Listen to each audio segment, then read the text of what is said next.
Hey there, curious minds. Today, we're stepping back in time to explore how people lived in American homes during the 1930s and 1940s.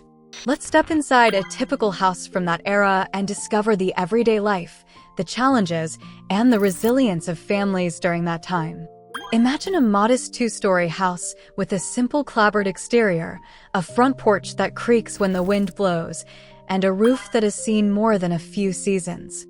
Inside, the layout is straightforward: a central hallway that opens into a living room, a kitchen that doubles as the heart of the home, and a few bedrooms tucked behind a narrow staircase.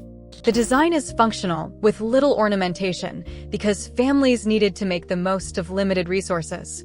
The living room is the gathering place. A worn sofa, a low coffee table, and a fireplace that crackles with wood fire are the focal points. The walls are painted in muted colors, often a pale yellow or light blue, chosen for their ability to reflect light and create a sense of warmth. The family gathers here for evenings, sharing stories, playing cards, or listening to the radio, which is the main source of news and entertainment.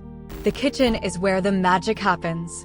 A coal stove dominates the space, providing heat and a place to cook. The stove's pot racks hold pots and pans that have seen countless meals. A small, hand-cranked refrigerator keeps milk and eggs from spoiling, and a washing machine, often a simple, manual device, does the laundry. The countertops are made of wood or laminate, and a wooden table serves as a place for meals and homework. Bedrooms are modest. A single bed, a small dresser, and a closet for coats and winter clothes. The children's rooms are shared, with a single bed or a lofted space for sleeping. The walls are often adorned with hand-painted murals or simple curtains, adding a touch of personality to the otherwise plain rooms. The house's heating system is simple but effective. A coal stove or a wood stove provides warmth during the cold winter months. The family gathers around the stove, sharing blankets and stories to keep the chill at bay. During the summer, windows are opened, and a fan or a simple window vent helps circulate air. The house's plumbing is basic. A single water heater, often a coal-fired tank, supplies hot water for showers and washing. The kitchen sink is a simple basin with a hand-cranked faucet, and the bathroom has a small, wooden toilet and a basin for washing hands. The house's windows are simple, with wooden frames and single panes of glass. The family uses curtains or blinds to control light and privacy. The windows are often painted with a thin coat of white paint to reflect light and keep the house bright. The house's exterior is simple, with a porch that offers a place to sit and watch the world go by. The porch is often decorated with a few potted plants or a rocking chair, providing a place for the family to relax and enjoy the outdoors. The house's interior layout reflects the values of the era. The living room is the heart of the home, where the family gathers to share meals, stories, and laughter. The kitchen is the place where the family prepares food and keeps the household running. The bedrooms are the private spaces where the family members rest and recharge. The house's design is simple, but it reflects the resilience of the families who lived in it. The family's love and dedication to each other is evident in the way they keep the house clean, organized, and welcoming. The house's interior layout and design reflect the era's values, with a focus on practicality, community, and family. The house's layout is designed to accommodate the family's needs, with a living room for gathering, a kitchen for cooking, and bedrooms for rest. Now that we've stepped inside, let's explore how the interior layout and design reflected the era's values. Ever wondered how a house stayed warm without a furnace? To understand this, we have to look at the very bones of the building. Most homes in the 1930s and 1940s were built using traditional wood framing, creating a sturdy but somewhat drafty skeleton. The walls weren't the seamless, insulated barriers we know today. Instead, they were often made of thick plaster applied over wooden lath. While plaster provided a smooth finish and a decent amount of mass to hold heat, it wasn't the high-tech insulation found in modern construction. This meant that the temperature inside was heavily dependent on the source of heat in the room. In many households, especially in working-class neighborhoods or rural areas, the primary source of warmth was a heavy, cast-iron coal stove.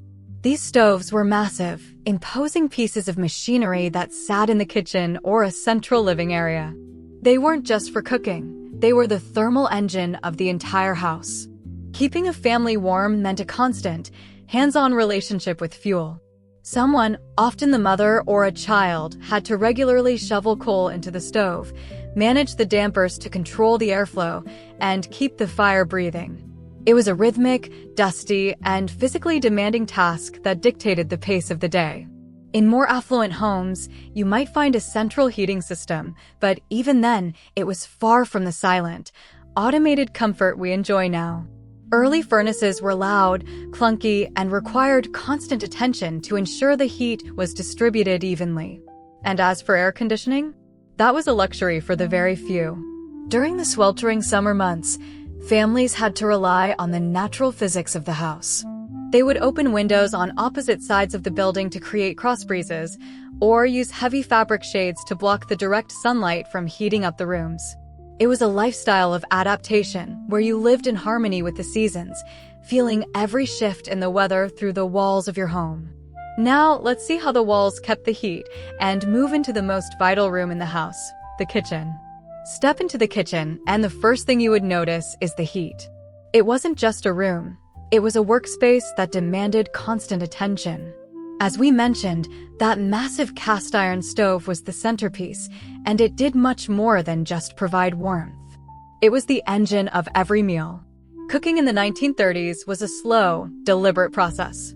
There were no microwave ovens to heat up a quick snack or electric ovens that reached a precise temperature with the turn of a dial. Instead, you had to master the art of managing a flame. If you wanted to bake a loaf of bread or a Sunday roast, you had to learn how to read the color of the coals and the intensity of the heat radiating from the iron. It was a skill passed down through generations, a rhythmic dance of adding fuel and adjusting vents. Because food was precious and resources were often tight during the Great Depression, the way families stored it was just as important as how they cooked it. Before the electric refrigerator became a common household staple, many families relied on the icebox. This wasn't a modern appliance, but a wooden cabinet lined with metal, often featuring a small, insulated compartment at the top for a large block of ice. Every few days, a delivery man would arrive with a fresh block of ice, which would slowly melt, keeping the milk, eggs, and butter cool. It was a constant race against time and temperature. If the ice melted too quickly, the food could spoil, making the management of the icebox a vital part of the daily household routine. This era was also the golden age of preservation. Because fresh produce wasn't available year-round, the kitchen was often filled with the scent of vinegar and spices. You would see rows of glass mason jars lining the pantry shelves, filled with colorful preserves, pickled vegetables, and jams. Canning was a massive undertaking. It meant spending entire days over boiling pots of water, carefully sealing jars to ensure that the summer's harvest could sustain the family through the lean winter months. This wasn't just a chore, it was a survival strategy. Every jar represented hours of labor, peeling, chopping, boiling, and sealing to ensure that nothing went to waste. Meals were the anchor of the day. Without the distraction of television or the constant ping of digital notifications, the kitchen table was a place of genuine connection. Breakfast might be a simple bowl of porridge or eggs cooked on the stove, followed by a lunch that was often a quick affair to get back to work or chores. But dinner? Dinner was an event.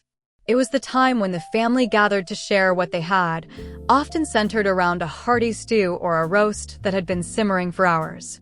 It was a time for conversation, for discussing the day's events, and for strengthening the bonds that held the family together. Did you know that a single stove could cook breakfast, lunch, and dinner? It truly was the heartbeat of the home. Now, let's dive into the laundry room to see how much effort went into keeping a household clean. Imagine washing your clothes without a machine. How would that change your day? In the 1930s and 1940s, laundry day wasn't just a chore. It was a full day, physically exhausting marathon. There was no simple press of a button to handle the heavy lifting. Instead, the rhythm of the household was dictated by the heavy, rhythmic sound of scrubbing. If you were a housewife during this era, your morning might begin with a large galvanized steel tub filled with soapy water. To get clothes truly clean, you had to use a washboard. This simple tool, made of wood and corrugated metal, required you to manually rub each garment against the ridges to loosen dirt and stains. It was grueling work that left hands red, wrinkled, and sore. For heavier items like denim work pants or thick wool blankets, the task was even more intense, often requiring a wringer, a hand-cranked device with two heavy rollers that squeezed the water out of the fabric. Every piece of clothing required individual attention. White linens had to be bleached carefully, and delicate fabrics had to be handled with extreme care to avoid tearing. Even the rinsing process was a labor-intensive cycle of carrying heavy buckets of water from the sink or a pump to the tubs. This wasn't just about cleanliness, it was about maintaining the dignity and presentation of the family. In an era where social standing was often tied to one's appearance, keeping clothes crisp and spotless was a vital responsibility. This constant cycle of washing, drying, and ironing meant that the laundry room, or perhaps just a corner of the kitchen or a backyard clothesline, was a zone of non-stop activity. Drying clothes was another challenge. Without electric dryers, families relied on the weather. On sunny days, clothes were hung on lines in the yard, catching the breeze and the sun. On cloudy or damp days, they might be draped over chairs near the warmth of the stove or hung in a basement. This meant that the weather directly dictated the family's schedule. A rainy week could mean a mountain of damp, heavy laundry piling up, adding to the stress of the household. Ironing was the final, equally taxing step. Before the widespread availability of electric irons, many people still used heavy, solid metal irons that had to be heated directly on the stove. These were incredibly heavy and required a steady hand to ensure the fabric wasn't scorched. The heat from the iron would radiate into the room, making the task even more stifling. This intense physical labor meant that chores weren't just tasks to be checked off a list. They were the very fabric of the daily routine, shaping how time was spent and how energy was conserved. It was a life of constant motion, where the cleanliness of a shirt or the starch in a collar was a testament to the hard work of the person tending the home. But as we look closer, we see that this physical grind was balanced by a different kind of connection, one found through the airwaves. Let's tune into the 1930s radio to see how families found their escape. Imagine sitting in a dimly lit living room, the only light coming from the soft glow of a lamp and the flickering shadows of the fireplace. The air is quiet until suddenly, a crackle breaks the silence. A voice, slightly metallic and distant, begins to emerge from a large wooden cabinet standing in the corner. This wasn't just a piece of furniture, it was the heartbeat of the American home. In an era before television was a household staple, the radio was the window to the entire world. For many families in the 1930s and 1940s, the radio was the primary source of news, music, and storytelling. It was the center of the evening ritual. After the heavy work of the day was done, the laundry finished, the coal stove banked, and the dinner dishes cleared, the family would gather around this glowing box. They didn't just listen to it, they experienced it. They sat in rapt attention to catch a live broadcast of a comedy program, a dramatic radio play, or the latest news bulletins from the front lines of a global conflict. This shared experience created a unique kind of family bonding. In a world without the distractions of smartphones or personal screens, the entire household was focused on a single point of sound. Children would sit on the rug, mesmerized by the sound effects of a mystery program, while adults discussed the political implications of the news they had just heard. It was a communal event that bridged the gap between the private life of the home and the vast, unfolding events of the world outside. But the radio wasn't just for the living room. It was a lifeline to the community. In many towns, local stations provided a sense of belonging, broadcasting high school sports games, local weather reports, and community announcements. It was how a small-town family knew what was happening in the next county or across the ocean. The radio turned the isolated American home into a participant in a much larger conversation. Of course, it wasn't always easy to listen. Tuning into a station often required a delicate touch, twisting a heavy knob and waiting for the static to clear, hoping to catch a signal before it faded into white noise. There was a certain magic in that struggle, the anticipation of finding that clear, crisp voice amidst the crackle. This connection to the outside world provided a sense of normalcy and comfort, especially during the uncertain years of the Great Depression and the Second World War. As the decades progressed, this singular source of connection would begin to change. The radio, once the undisputed king of the living room, would eventually face competition from new, more visual technologies. But before that shift happened, the radio defined the rhythm of American life, turning a quiet evening into a shared journey through sound.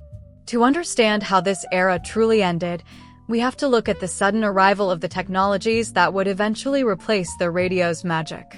But the true shift wasn't just about how families entertained themselves, it was about how they functioned. As we move into the late 1940s and the 1950s, the very fabric of the American home began to transform through the arrival of modern electricity and new, labor-saving appliances. This was the beginning of the end for the old ways of living. Imagine the scene, the heavy, hand-cranked iceboxes being pushed out of the kitchen to make room for a sleek, humming electric refrigerator. The manual washing board, which had claimed countless hours of a woman's day, is replaced by a motorized washing machine that does the heavy lifting. These weren't just gadgets. They were revolutionary tools that fundamentally altered the rhythm of domestic life. Suddenly, the time once spent scrubbing clothes by hand or hauling blocks of ice could be redirected elsewhere. This transition changed everything. The kitchen, once a place of intense, constant physical labor, began to evolve into a space of convenience. The arrival of electric stoves meant no more tending to coal fires or managing ash. The introduction of vacuum cleaners meant floors could be cleaned in minutes rather than hours. For many families, this meant a newfound sense of leisure, but it also meant a shift in how the household was organized. The intense, shared chores that once brought family members together in a common rhythm began to fragment as tasks became faster and more individualized. While these advancements brought undeniable comfort and ease, they also signaled the disappearance of a certain kind of self-reliance. The skills required to maintain a home, to preserve food, to manage heat, to wash by hand began to fade into memory. The house was no longer a machine that the family had to manually operate. It became a place that operated for them. The magic of the communal radio evening didn't disappear, but it was soon joined by the flickering light of the television, shifting the focus from listening together to watching together. Looking back, the era of the 1930s and 40s was a time of incredible grit. It was a period where the home was a fortress of manual effort, where every meal, every warm room, and every clean shirt required direct, physical interaction. It was a harder way to live, certainly, but it was a way of life that demanded a deep connection to the objects and the processes that kept a family going. Today, we enjoy a level of convenience that would seem like science fiction to someone living in 1935. We have climate control, instant information, and appliances that handle almost every chore. But in gaining that ease, we lost the tactile, hands-on connection to our daily survival. We traded the warmth of the coal stove for the silent efficiency of the furnace, and the communal radio for the private screen. When you think about your own home, do you think we have lost something meaningful by making our daily lives so effortless? Let us know in the comments below. If you enjoyed this journey through the past, please subscribe to join us for more stories from history.